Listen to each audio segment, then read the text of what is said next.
Dr. Elena Vasquez had always been the smallest person in any room. At barely 5 feet tall and weighing less than most alien species appendages, she cut an almost comical figure among the towering warriors gathered in the Nexus combat arena. The assembled champions, Krillian berserkers with their 8-foot frames, Thaxian hunter-killers with their natural armor plating, and Vorthon psionics with their reality-bending abilities, barely acknowledged her presence. She was, after all, just a xenobiologist from Earth's outer colonies.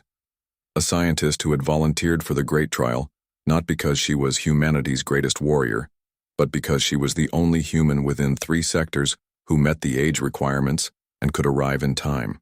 The Galactic Supremacy Council had designed the trial as the ultimate test of species worthiness. 100 champions from across the galaxy, thrown into an arena where only 10 would survive. The winners would earn their species a voice in galactic governance. The losers would face subjugation or extinction. Ambassador Kron of the Hegemony Assembly watched from his luxury viewing box, his 4 eyes tracking the diminutive human with barely concealed amusement. "Look at the Earth representative," he rumbled to his aide, his voice carrying across the arena's amplification system.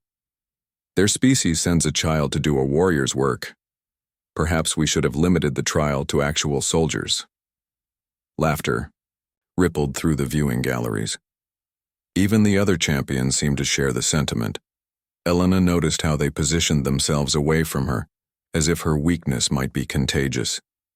The arena itself was a marvel of hostile engineering, a shifting landscape of razor-sharp crystalline formations, pools of acid, and gravity wells that could crush bone. Environmental hazards would claim as many lives as combat, ensuring that only the most adaptable would survive. When the starting klaxon sounded, chaos erupted immediately.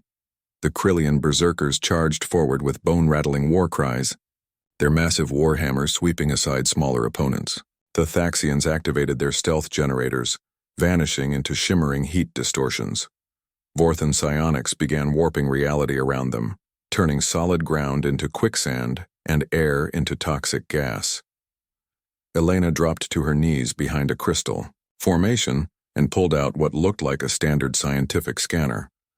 To the viewing audience, it appeared she was hiding, paralyzed by fear. They were wrong.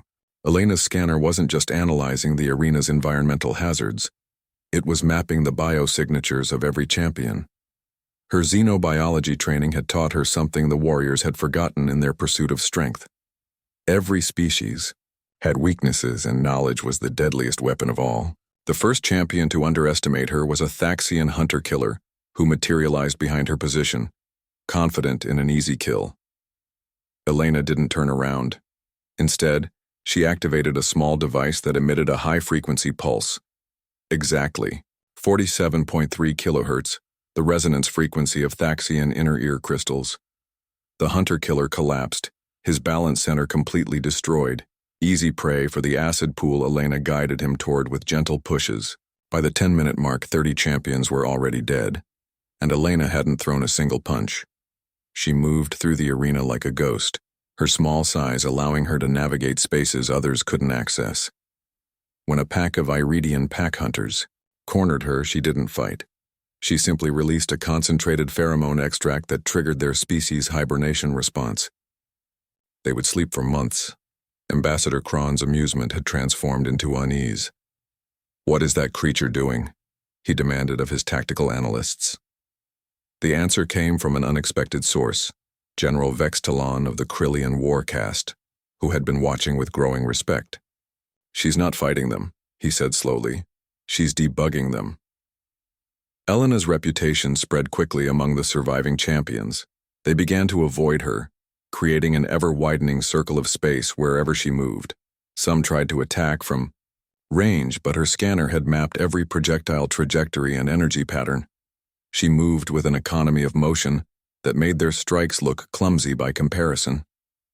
When a Vorthon psionic tried to crush her mind with telepathic assault, Elena smiled and activated a neural feedback loop she had prepared specifically for psychic species. The psionic's own mental attack rebounded, leaving him catatonic. By the final hour, only 12 champions remained, and Elena was among them. The arena had gone quiet except for the labored breathing of exhausted warriors.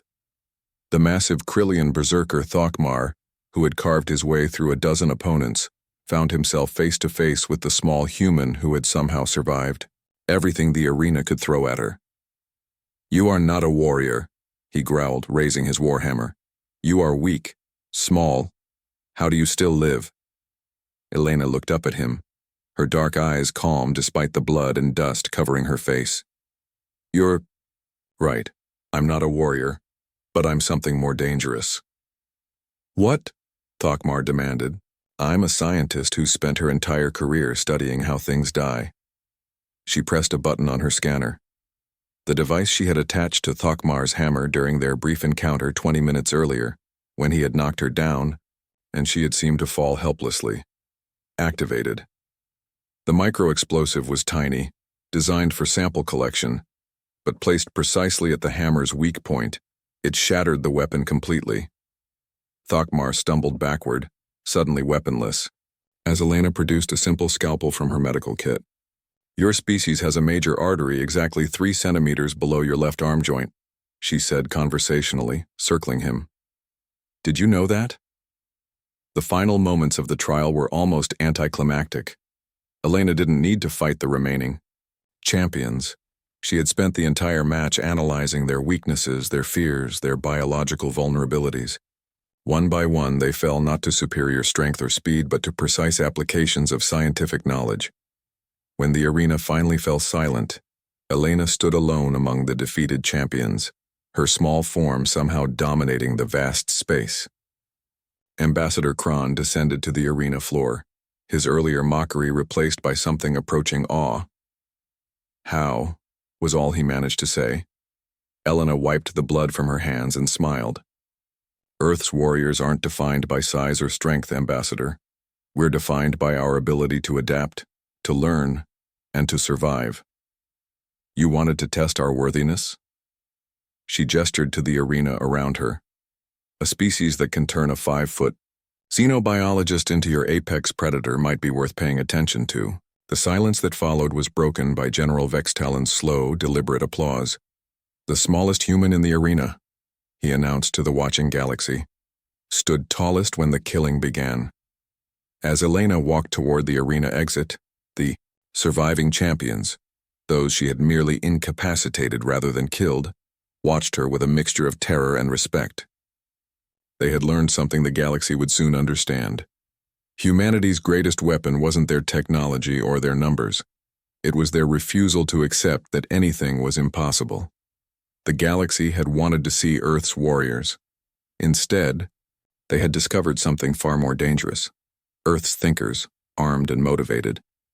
The smallest human had just changed the balance of galactic power, one precise cut at a time.